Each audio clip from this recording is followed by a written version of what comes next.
after the Cowboys got to be the world's punching bag after getting embarrassed by the 49ers. Micah Parsons is basically saying, like, hey, why don't you bring that same energy to the 49ers losing or the Eagles losing?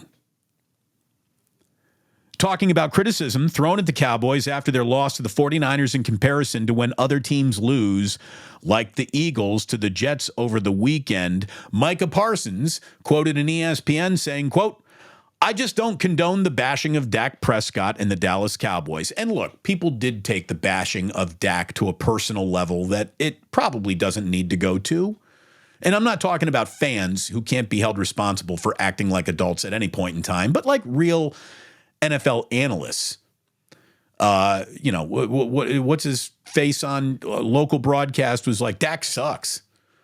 Dante Whitner. It's like, Dak sucks. Here, look, Dak had a bad game, but saying Dak sucks is a bit harsh. Anyways, Parsons says, I just don't condone the bashing of Dak Prescott and the Dallas Cowboys and not have the same energy for the Eagles. We want the same energy for everybody because there's a whole bunch of bashing when it's Dak Prescott, but not the same when it's the Eagles, the star pass rusher said Tuesday on his The Edge with Micah Parsons podcast. I guess what Micah doesn't understand is how big the Dallas Cowboys are. That's what he doesn't. Here's the deal. When we talk about crown jewels of the NFL, the Dallas Cowboys are probably the center jewel in the NFL's crown. Now, the 49ers are either to the left or to the right. Wherever one of the other most important teams in football go in that crown, that's the Dallas Cowboys are right in front, and then it's the Niners, and then you got I don't even want to go through NFL pecking order of supremacy here. It's not worth it. But Micah, I guess the point I'm trying to make is that there's no star in this league, no team in this league that shines brighter globally than the Dallas Cowboys, and you get everything that comes with it, dude. You know, the Eagles got a real passionate fan base, but you don't find many Eagles fans everywhere you go unless it's big hopping on the bandwagon time. But Eagles fans are very passionate, but they're concentrated pretty much in eastern Pennsylvania. The Philadelphia Eagles have never been regarded as a national brand. They're a zealously supported local brand, but nationwide, the Eagles are this. Nationwide, the 49ers are this. Nationwide, the Dallas Cowboys are this. Micah, you are playing under the hottest spotlight there is in sports. You're a Dallas Cowboy, and I have to explain to you what it is to be a Dallas Cowboy? He went on to say, so why is it that we're all just scrubs and we're nobodies that don't deserve to be on the field, and it's all talk, but 100 excuses for other teams? If y'all just going to go hate the Dallas Cowboys Nation, just say y'all hate Cowboys Nation. They are saying that. You've got an entire show based around Stephen A. Smith laughing at Dallas Cowboy losses. Like, dude, wake up and smell the coffee that the media is brewing. I mean, someone needs to tell Micah Parsons how the world and its media works. Let me help. Here, this is the honest to God's truth. Micah Parsons needs to know this. He needs to hear this.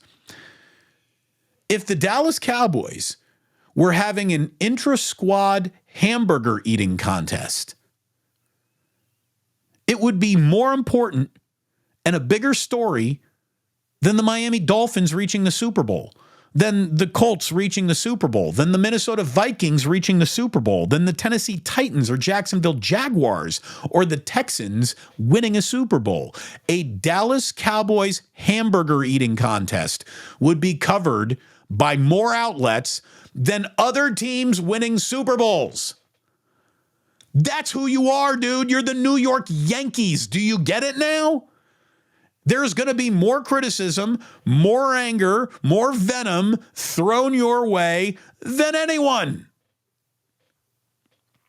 As just a personal example, my channel, My channel, the one that you're watching right now, averages about, anywhere from 8 to about 12,000 views in any 24-hour period. It's a humble number for some. It's a really nice number for me as we're growing all this, and this is the slow tick up of, YouTube relevance. The day after beating the Dallas Cowboys, my channel got 24,000 views in 24 hours. Double the attention that I have ever had for any other team. It's not because the Niners won. It's because the Cowboys lost. It's a big part of it. So just from my own personal experience, I'm going to tell you, if I could get the 49ers to schedule a game against the Dallas Cowboys 17 times a year, I would take that over a well spread around schedule. The Dallas Cowboys bring more people to the table than anyone. Micah, you should get this, considering you're their starting linebacker. You should know this. Again, I should be NFL commissioner, and I would explain to players the pecking order of the teams that they're on. I'd basically walk into the Houston Texans, and I'd be like, one of you people are going to have to murder somebody for us to even probably talk about you for more than 3 minutes. Dallas Cowboys, one of you farts wrong in a press conference, it will lead SportsCenter. It will lead SportsCenter. It's just crazy. Absolutely crazy. Come on, Micah. Location, location, location. You're in Dallas. Spotlight's hotter there than everywhere else. How do I have to explain this to guys?